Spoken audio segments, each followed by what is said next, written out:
Salam, hər vaxtınız xeyir olsun. Bugün 9-cu sinif buraxılış sınavının izahına baxacağıq. Birinci sualla başlayaq. Deməli, birinci sualda bizə bir hədli verib. Deyir, qüvvəti ona bərabər olarsa m üstü gəlsin, n cəmini tap. İlk öncə burada bir hədlimizi yazaq. 3a, b üstü m, c üstü n. Bizdən m üstü gəlsin, n-i soruşur. Uşaqlar, biz ilk öncə bilməliyik ki, burada şərtdə görürsünüz, bir hədlisinin qüvvəti ona bərabərdir verilib. Deməli, bir hədlinin qüvvəti ilk öncə necə tapılır? Baxın, burada görürsünüz 3, burada 3 əmsaldır. 3-dən sonraki hərflərin üzərində m, n hərfi var. A-nın üzərində heç nə yoxdursa 1 deməkdir. Uşaqlar, bir hədlinin qüvvəti, Loro dildə deyirəm, hərflərin üzərlərindəki toplayırıq. A-nın üzərində 1, B-nin üzərində m, C-nin də üzərində n-dir. Bunun cavabı sənə deyir ki, ona bərabərdir. Səndən şərtdə nə soruşur? M üstə gəlsin, n. Buradan m üstə gəlsin, n-i tapsaq, yəni bu ifadəni tapsaq, biz 1-i bərabərliyin sağına keçiririk. 1 burada işarəsi müsbətdir. Yerini dəyişəndə mənfi olur. Ona görə 10 çıxılsın 1 olur. M üstə gəlsin, n bərabərdir. Ondan da 1 çıxdıqda 9. Ona görə cavabımız 9-dur. Deməli, indi növbəti suala baxırıq. Burada kəsişən iki düz xəttin əmələ gətirdiyi bucaqlardan ikisinin fərqi 40 dərəcə olarsa böyük bucağı tap. Deməli, kəsişən zaman 2 dənə bucaq əmələ gəlir. Mən bu bucaqları bilmirəm. Alfa və beta olaraq işarə eləyirəm. Sənə şərtdə ikisinin fərqi 40 olarsa böyük bucağı tap deyir. Uşaqlar, biz bilməliyik ki, kəsişən iki düz xəttin əmələ gətirdiyi bucaqlar cəmin 180 götürürəm. Onların fərqini isə mənə şərtdə deyir ki, 40 dərəcəyə bərabərdir. İndi bu təniqlər sistemini həll etməliyəm. Təniqlər sisteminə alıram. Burada betanın birinin işarəsi mənfi, birinin işarəsi müsbətdir. Onlar islah gedir. Tərəf-tərəfə toplayıram. Alfa üzərinə alfa gəldikdə 2 alfa bərabərdir. 180-in üzərinə 40 gəldikdə edir 220. Biz buradan alfanı tapsaq, 220-ni alfanın əmsalına bölürük. Yəni 2-yə bölürük. Alfa da buradan bərabərdir. 220-ni 2-yə bölsək, cavab edir 110. Bizdə şərtdə böyük bucağı tap deyirdi. Bəli, biz böyük bucağı tapdıq 110 dərəcə. Yox, əgər bizdən kiçik bucağı sorsaydı, kiçik bucağı soruşsa 180-dən 110-u çıxacaqdı, cavab edəcəkdi 70. Amma bizdən böyük olanı soruşur deyə, yəni böyük cavab almalıyıq. Ona görə cavab 110-dur. Deməli, uşaqlar, indi 59-cu suala baxırıq. Bizdə kəsirlər verir. Deyir, bu kəsirlərdən təsadüfi olaraq biri seçilir.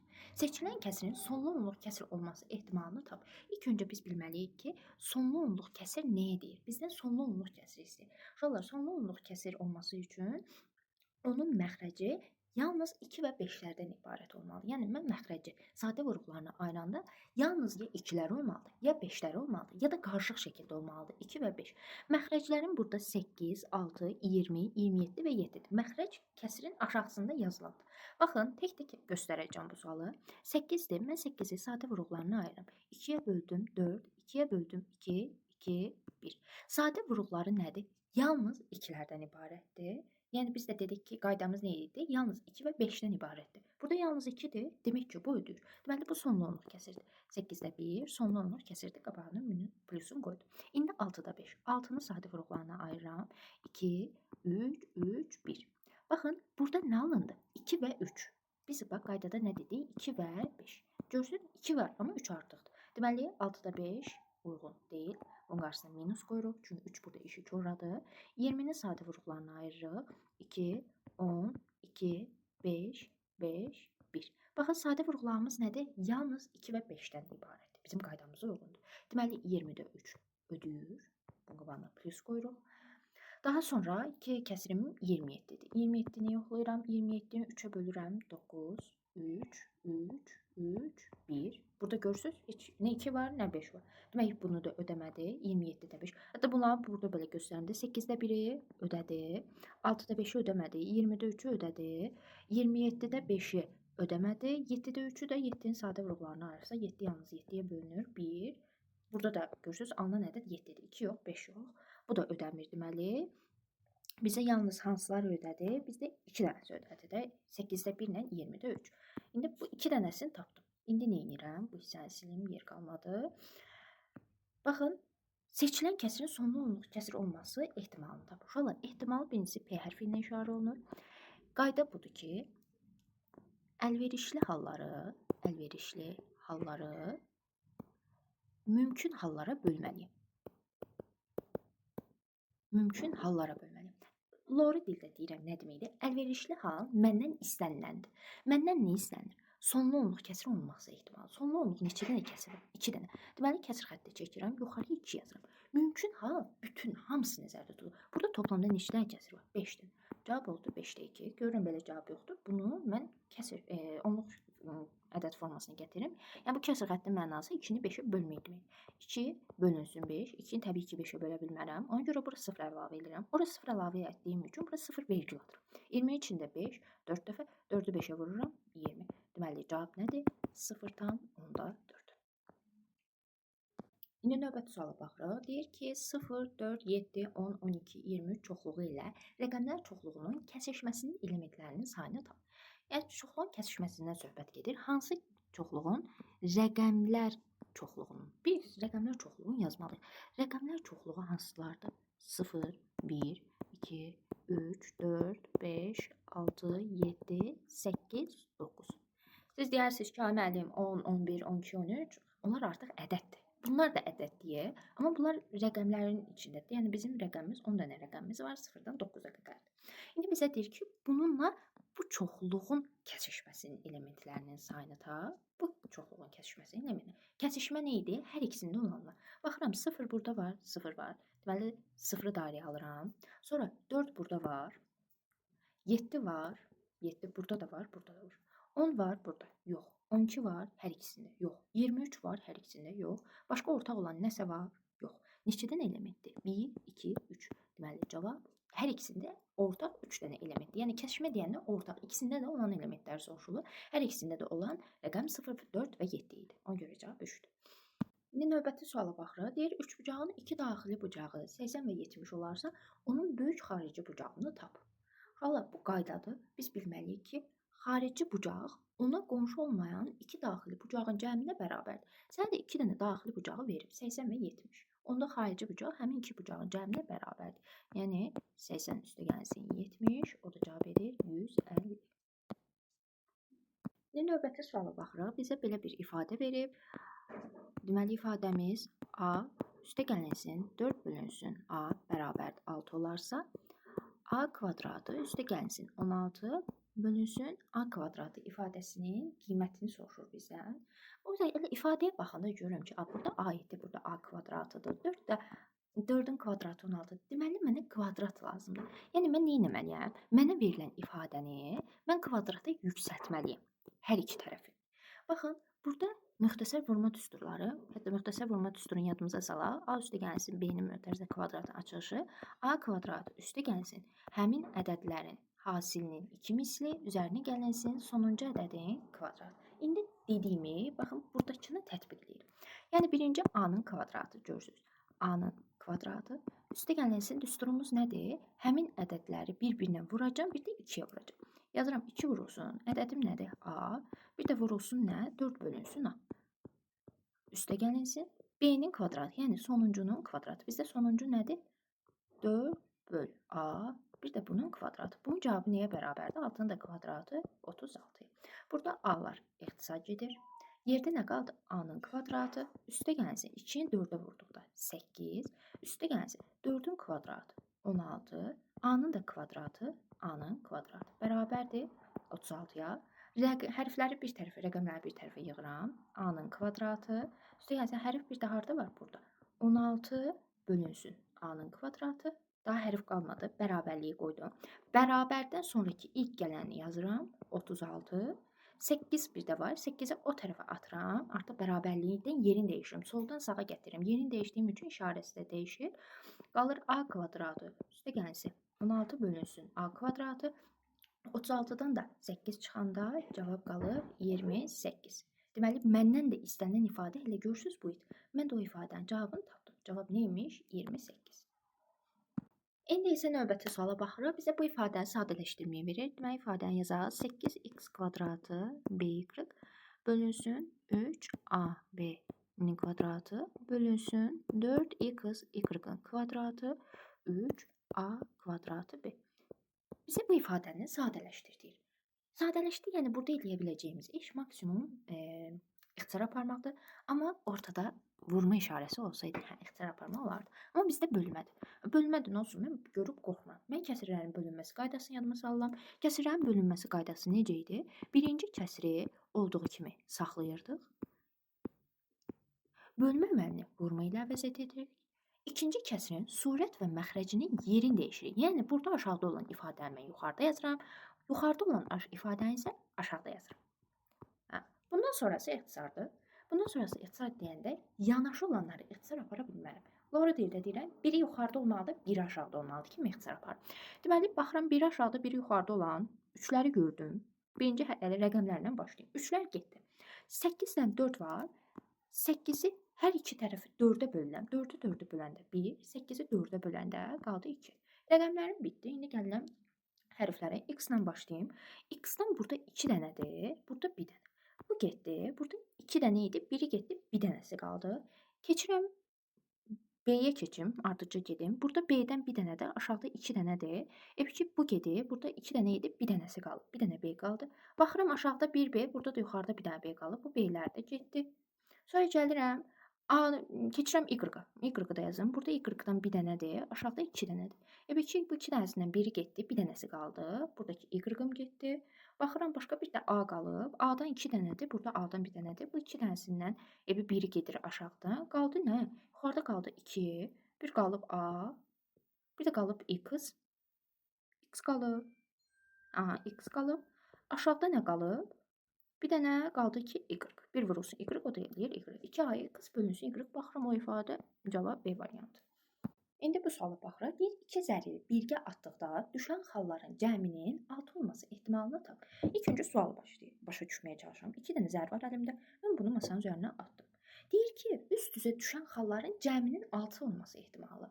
Yəni üst-üzə hansı xallar düşsə, onları toplayanda cavabım eləyər 6. Ama alma gəldi ki, birinci zərə düşsün 1, o birinə düşsün 5. Bunun yer dəyişməsi var da. Bu səfər bu birinə düşsün 5, buna düşsün 1. Yəni toplayanda bunlar 6 eləyir. Sonra hansı alım var? 2 düşsün buna, buna 4 düşsün. Bunların yer dəyişməsində nəzərə alıram. 4-dən 2. Başqa hansı versiya var? Buna 3 düşsün, buna da 3 düşsün. Bunları da toplayanda 6 eləyir. Başqa hal var? Yox. Yəni başqa hallar var ya cəminin 6 eləməsi üçün. Zərdən söhbət gedirsə, zərdəki hallar 1-dən 6-ya qədərdir. 7 falan, yəni zərdə yoxdur. Ona görə 1-dən 6-ya qədər olan ədədlərin arasında cəminin 6 olması ehtimalı bu qədərdir.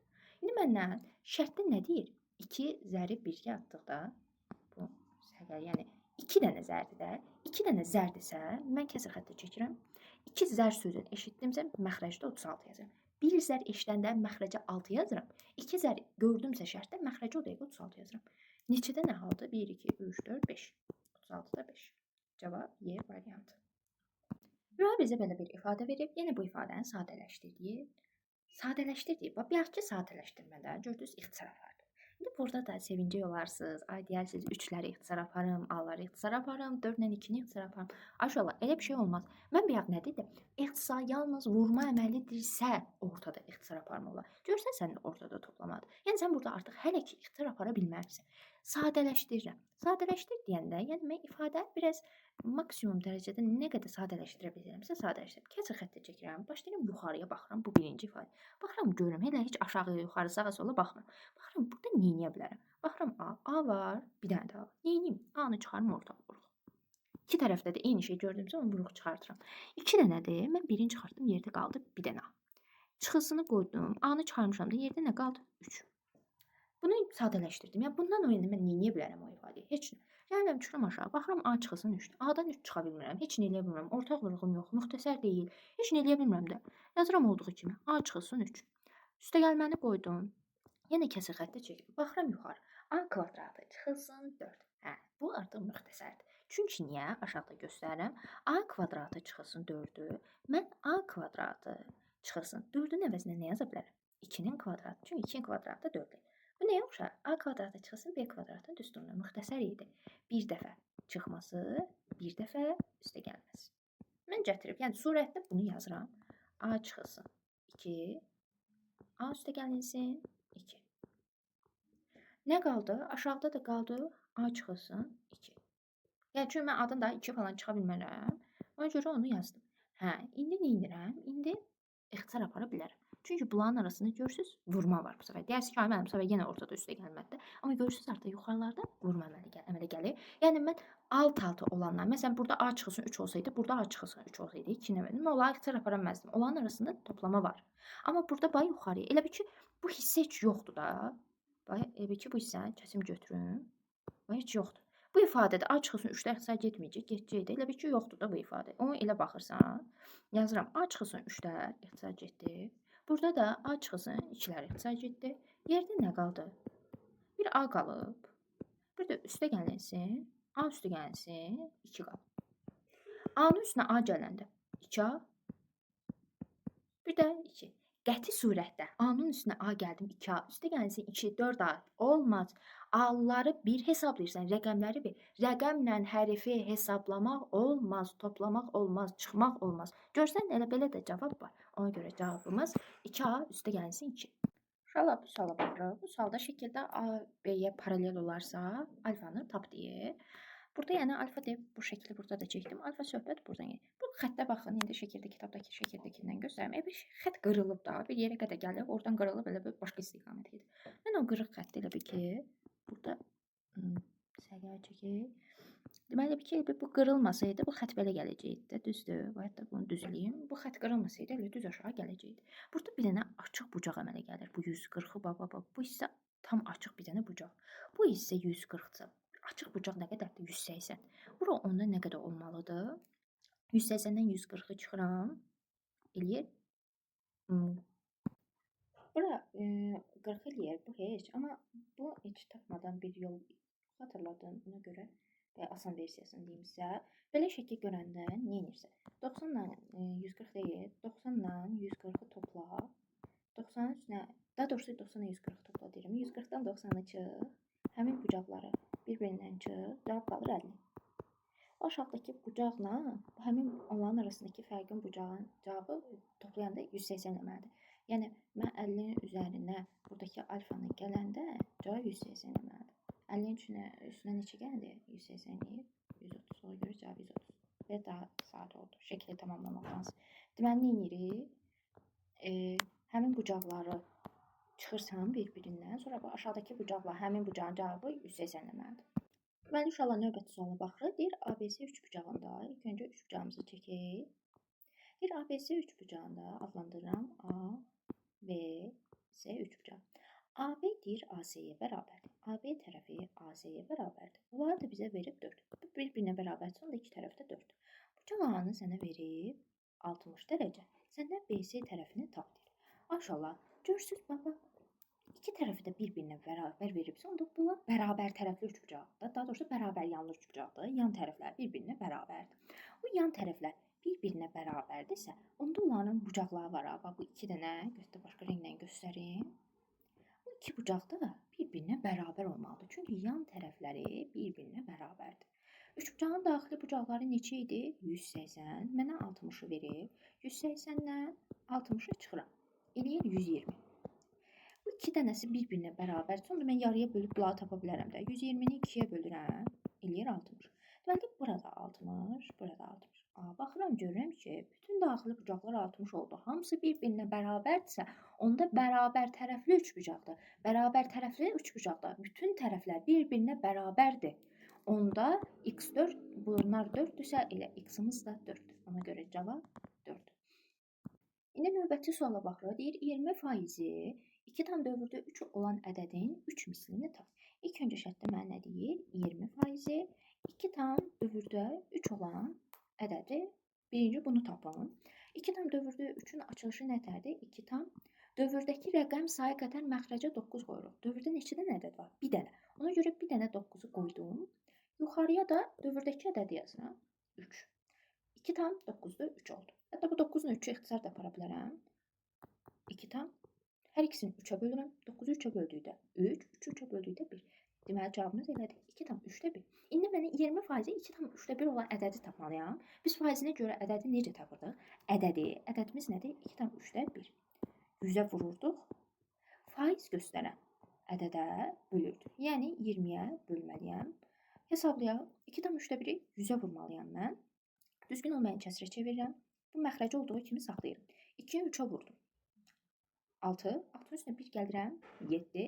7-ni də nəyə vurmalıyam? 100-ə. Bölünsün 20. 20 ilə 100-ü ixtisar aparıram, yuxarıda qalır 5. Hər tərəfi elə bir 20-yə böldüm. 20-yi 20-yə böləndə 1, 100-ü 20-yə böləndə 5 eləyir. Mən 7-ni 5-ə vurub 3-ə bölməliyəm. 7-ni 5-ə vuranda 35, yəni yuxarıda qaldı 35, bölünsün neçə? 3. Məndən bunun deyir ki, bu alınan rəqəmin 3 mislini tap. Misil uşaqlar vurmaq deməkdir. Yəni mən heç 35-i 3-ə bölmürəm. Elə belə saxlamışam. 35 bölünsün 3. Bunun 3 mislini tapmaq üçün bunu 3-ə vurmalıyam. Həmin 3-ləri ixtisar gedir. Cavab nə kimi nə qalır? 35. Cavab Y variantı. İndi uşaqlar bu suala baxırıq. Deyir, katetləri 6 və 8 olan düzbucaqlı üçbucağın böyük iti bucağının sinusunu tap. İndi mən ilk öncə düzbucaqlı üçbucağı çəkirim. Düzbucaqlı üçbucaqda mənə deyir, katetləri 6 və 8-dir. Katetlər 6 və 8 isə, ümumiyyətlə uşaqlar, düzbucaqlı üçbucaq sözü gördümsə, eşitdimsə mənim ağlıma o dəqiqə Pifaqor teoremi gəlməlidir. Pifaqor teoremi bizə nə deyir? Bax, bu 6 ilə 8 katetlərdir. O maylı olan xəttə hipotenuzdur.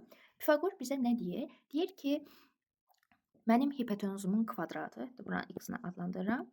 X-in kvadratı onun katetləri kvadratı cəminə bərabərdir. Yəni 6-nın kvadratı üstə gəlsin 8-in kvadratı. X-in kvadratı bərabərdir 6-nın kvadratı 36, üstə gəlsin 8-in kvadratı 64.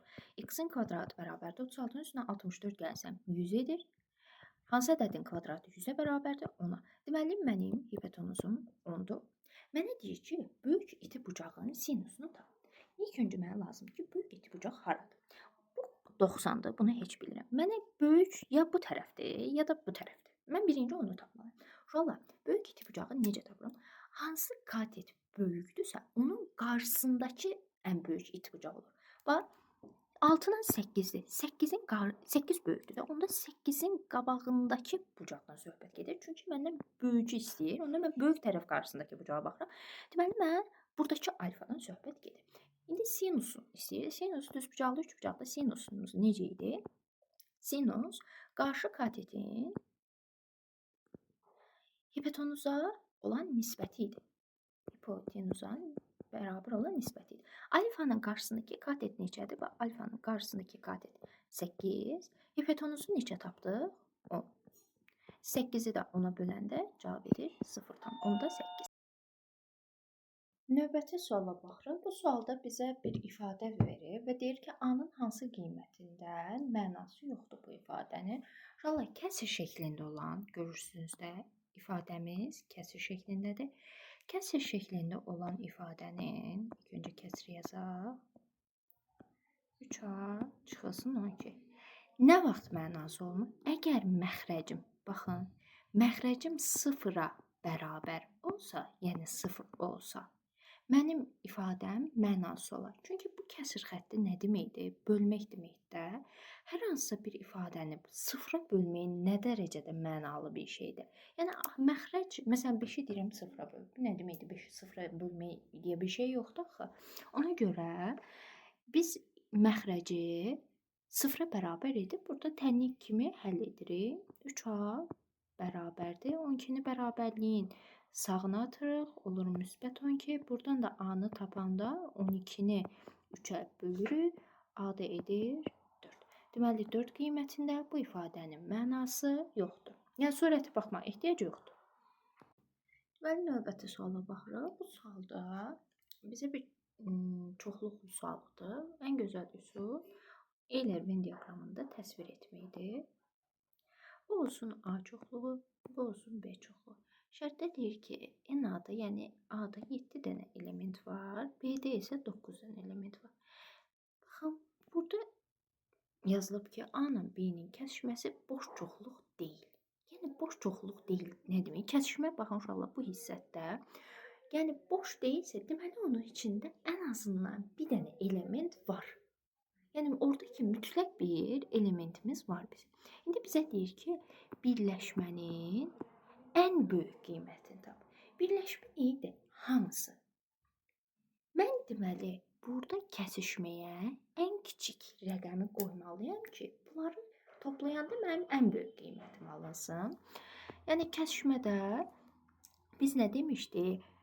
Bunu A-la, baxın, B-ni toplayırdıq. Onların kəsişməsini isə çıxırdıq. Bu qaydadır. Yəni mən bu ifadəni ən kiçik qiymətini qoymalıyam ki, yenə cəm ən böyük alınsın. Yəni mən bir 5-dən 1 çıxıram, bir 5-dən 4 çıxıram. Yəni kiçik rəqəm qoyanda cavabım daha böyük alınır da. Ona görə boş deyil deyəm. Mən elə bura ən kiçiki 1 yazıram. Olur 7-nin üstünə 9 gəlirəm. 16. 16-dan da bu ortadakı elementi çıxıram. Qalır cavab 15. Deməli, bu suala baxırıq. Deyir, A natural ədədi B ədədinin 50%-dir. Əbab abi 20 olarsa B-ni tap. İlk öncə şərtdə deyilənləri tətbiq edirəm. Deyir, A natural ədədi B ədədinin 50%-dir. Yəni A B-nin 50%-nə bərabər deməkdir. Burada 100 ilə 50-ni ixtisara aparsam, aşağıda qalır 2. Yəni A bərabərdir 1 bölünsün 2. Bu A-nın məxrəcində heç nə yazılmayıbsa 1 deməkdir. Çarpaz vururam. B-ni 1-ə vuranda B, bərabərdir A-nı da 2-yə vuranda 2A. Yəni biz tapdıq ki, B-miz 2A-ya bərabərdir. Sonra şərtdə bizə deyir ki, əbu AB 20 olarsa.